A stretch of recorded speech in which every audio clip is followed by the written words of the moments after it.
Daily ஆதாம் ஏவாளோடு கூட உலாவுவார், daily ஆதாமோடு ஏவாளோடு கூட உலாவிட்டே இருப்பார்.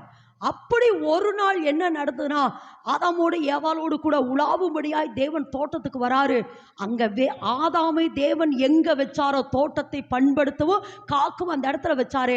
அந்த இடத்துல ஆதாம் இல்ல, வெச்ச இடத்துல இல்ல, வெச்ச ஸ்தானத்துல இல்ல. அப்போ தேடுறார், ஆதாமே நீ எங்கே இருக்கிற அப்படிங்கிற பொழுது ஆதாம் சொல்றா, நான் என்ன செஞ்சேன், தேவரீருடைய சத்தத்தை கேட்டு என்ன செஞ்சிட்டேன், ஒளித்து கொண்டேன்.